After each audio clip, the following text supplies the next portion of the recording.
નમસ્કાર, આપ જોઈ રહ્યા છો સ્પાર્ક ટુડે ન્યૂઝ। આમ આદમી પાર્ટી દ્વારા હવે શરૂ કરાશે વિશ્વામિત્રી સ્વચ્છતા અભિયાન। વિશ્વામિત્રીના કાંઠા ઉપર રહેલી ગંદકી આમ આદમી પાર્ટીના કાર્યકરો દ્વારા સાફ કરવામાં આવશે। પાલિકા તંત્ર અને શાસક પક્ષ વિશ્વામિત્રીને લઈને ઉદાસીન રહેતા આમ આદમી પાર્ટી દ્વારા નિર્ણય લેવામાં આવ્યો છે। આમ આદમી પાર્ટી દ્વારા આજે પત્રકાર પરિષદ યોજીને કાર્યક્રમની માહિતી આપવામાં આવી હતી। પત્રકાર પરિષદને સંબોધતા આમ આદમી પાર્ટીના શહેર અધ્યક્ષ અશોક ઓઝા દ્વારા વિસ્તૃત માહિતી આપવામાં આવી હતી। આજે ઘણા સમયથી જ્યારે વિશ્વામિત્રીમાં જે પૂર આવ્યું, માનવ સર્જિત પૂર કહેવાય છે, પણ ખરેખર ભારતીય જનતા પાર્ટી તરફથી જ એક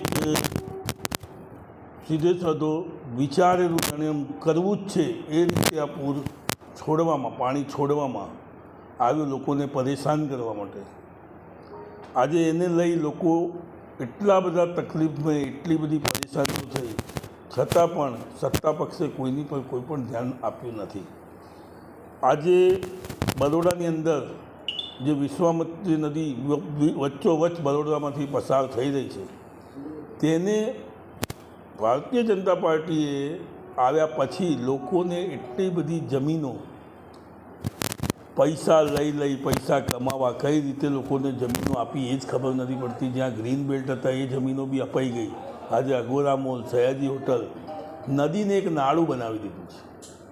વિશ્વામિત્રી નદી જેવું હવે બરોડાની અંદર કંઈ છે જ નહીં। ફક્ત એક નાળું પસાર થતું હોય કે આજકાલ નાળા બી એના કરતાં તો મોટા હોય છે, એવી પરિસ્થિતિમાં વિશ્વામિત્રી નદી છે।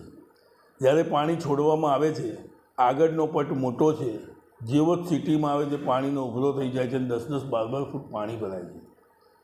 અંદર જંગલ, ઝાડી, સાફ સફાઈ કોઈ પણ દિવસ થઈ નથી। કાગળ પર બજેટો પસાર કરવામાં આવે છે, 800 કરોડ, 500 કરોડ, 1200 કરોડ, પૈસા ગયા ક્યાં બધા? ન છૂટકે આજે આમ આદમી પાર્ટીએ એક ઝુંબેશ ઊભો કર્યો છે કે આમ આદમી પાર્ટીના દરેક કાર્યકરો, દરેક પદ અધિકારીઓ, પ્રદેશના પદ અધિકારીઓ આ વિશ્વામિત્રી અભિયાનને સાફ સફાઈ કરવા માટે પોતે જાતે આવી અને શક્ય હશે તેટલું કામ કરી અને જલ્દીથી જલ્દી વિશ્વામિત્રીને સાફ સફાઈ કરે એ રીતના પ્રોગ્રામો બનાવ્યા છે। આ વિશ્વામિત્રી સાફ સફાઈ અભિયાન આમ આદમી પાર્ટી તરફથી એક લક્ષ્ય છે કે જ્યારે સત્તાધારી પક્ષ કશું નથી કરી રહી, સત્તાધારી પક્ષ પાસે આટલા રૂપિયા છે, સત્તામાં છે, છતાં એ આજે એક મહિનો વીતી ગયા પછી બી આજ બી કોઈ પણ કાર્ય ક્યાંય દેખાતું નથી। જ્યારે કે 1200 કરોડ રૂપિયાનો એક પ્રોજેક્ટ આપવામાં બી આવ્યો છે, 1200 કરોડનું એક બજેટ આપવામાં આવ્યું છે વિશ્વામિત્રી સાફ સફાઈ કરવા માટે, પણ એ બી જેમ પાછલા બજેટો ખોવાઈ ગયા એમ આ બી ખોવાઈ જશે।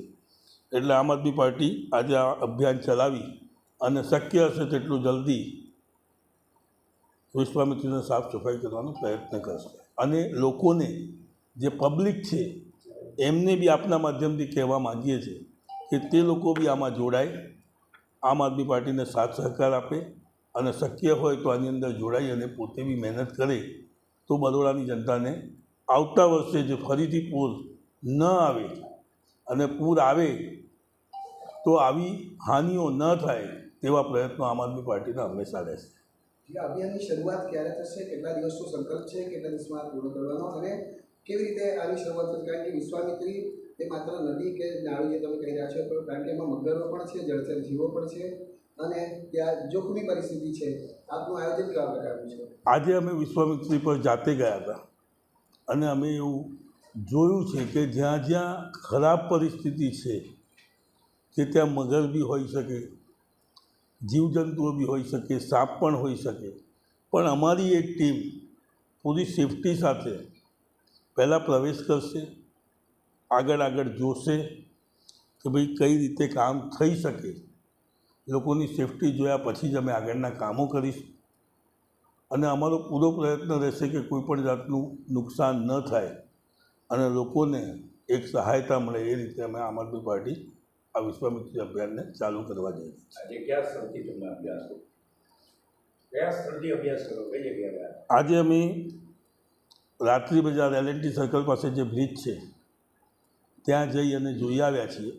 ત્યાંથી અમે આવતીકાલે સવારે ચાલુ કરવાની તૈયારી બતાવી। ત્યાં ઝાડઝડી, કચરો, એટલો બધો કચરો જે બહારથી લાવીને નાખવામાં આવ્યો હોય અને એની પાછળ અગોરા મોલ જે અડધી નદીની અંદર છે, દિવાલ જ અડધી નદીની અંદર છે, ત્યાંથી જ પાણી આખું ફંટાઈને જ્યારે આવતું હોય, પાછળનો તટ મોટો છે, પાણી ફૂલ જોશમાં આવે છે, ત્યાં આવતા પાણી કપાઈ જાય છે, ત્યાંથી પાણીની જગ્યા ઓછી થઈ જાય છે, એટલે પાણીનો ફેલાવો આજુબાજુ થાય છે. તો અમે એ તો નથી જ કરી શકવાના, કારણ કે સત્તાધારી પક્ષનું કામ છે.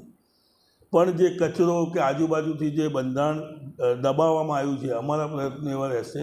અમે સરકારને લડત આપીશું કે આ બધું હટાવે અને સાફ સફાઈ એ પણ આમાં ઝંપલાવે અને જે તકલીફો છે એને દૂર કરે પણ જનતાને.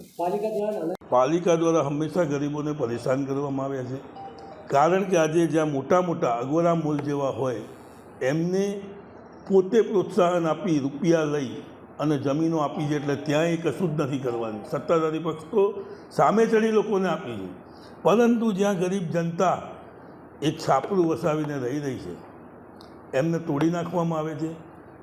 નિયમ એ છે કે જો તમે કોઈ બી છાપરું તોડતા હો તો એમણે પહેલાં એક સ્થાયી આવાસ આપવો પડે છે, પણ એ બી આજે સરકાર કશું કરી નથી રહી, લોકોને રોડ ઉપર રઝળતા મૂકી દે છે અને એનો ફાયદો વિચારી દે છે. આમ આદમી પાર્ટી ત્યાંથી તમે કાર્ય કરશો સવારે 9 વાગે કેટલા વાગે કરશો? સવારે અમારે 9 થી 11, 12 બે કલાક. કરેલો બધો કચરો ક્યાં મોકલશે?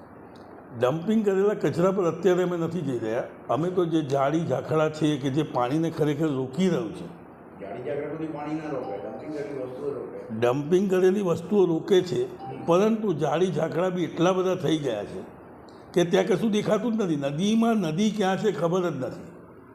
ગાડી જાગરણ કરશો? અમે પહેલાં અમે મશીનરી અંદર જવાની નથી.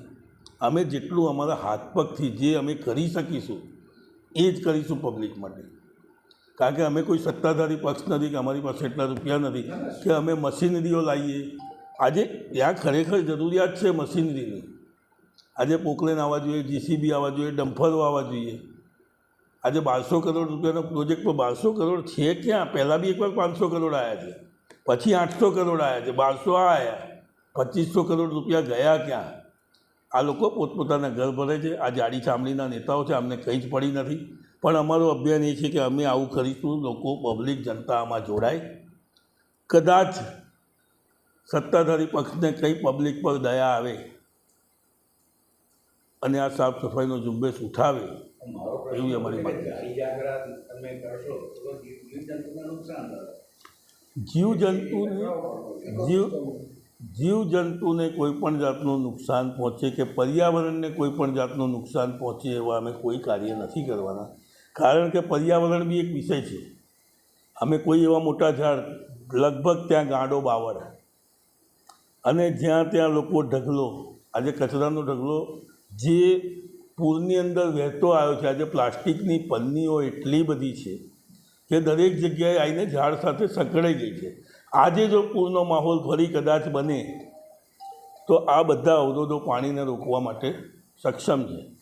એટલે અમે આ બધી સાફ સફાઈ કરવા જઈ રહ્યા છીએ કે જે વહેતો કચરો આવ્યો હોય, ઝાડીઓ સાથે મોટી મોટી પન્નીઓ, કાગળ, ઘણી બધી વસ્તુ એવી છે કે જે પાણીને રોકી શકે એવું છે, એને અમે સાફ સફાઈ કરીએ. ના, અમે એક જગ્યાએ સર્વે નથી કર્યું, અમે 3-4 જગ્યા 5 જગ્યા પર જઈ આવ્યા છીએ. અને જ્યાં અમને એવું લાગ્યું, એક તો ઝૂલતા પુલ છે જ્યાં ઝૂંપડા પહેલાં હતા અને તૂટી ગયા છે, પુલમાં ખેંચાઈ જ ગયા છે.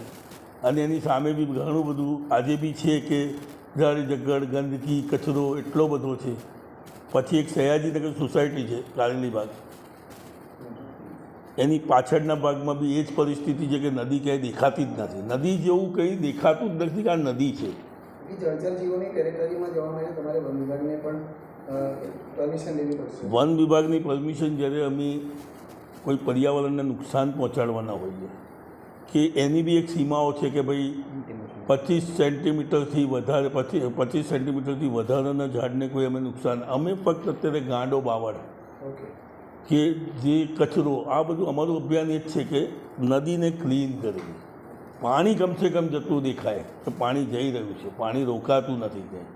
અમે કોઈ પર્યાવરણને નુકસાન પહોંચાડવા માટે અભિયાન નથી ચલાવી રહ્યા. આ અભિયાન દરમિયાન જો કોઈ જાનવર કોઈ તમારા કાર્યકર્તાઓને કરડી લે તો મગરમાં તો એની જિમ્મેદારી કોની રહેશે ને એને સહાય મળશે? પછી અમે અમારા કાર્યકરને કોઈ પણ નુકસાન પહોંચે એવું કોઈ કાર્ય નથી કરવાના, કારણ કે અમારી એક ટીમ ઘણા બધા સાપ છે ત્યાં છે. અમે ગમબૂટ લાવીશું, સેફ્ટી શૂઝ પહેરાવીશું, પ્લસ હાથના સોક્સ હશે, અને અમારી પાસે બી એવા સક્ષમ લોકો છે કે જે હિંમત કરી અને જઈ શકે, એમને કોઈ ઈજાઓ ના પહોંચે. આજે આમ આદમી પાર્ટીને અમે જો લોકોને લઈને જતા હોય તો એ બી એક અમારી જવાબદારી છે. અમે કોઈને નુકસાન ન પહોંચે એ રીતે કામ કરી અને પબ્લિકનું કામ કરવા આવ્યા છીએ અને કરીશું.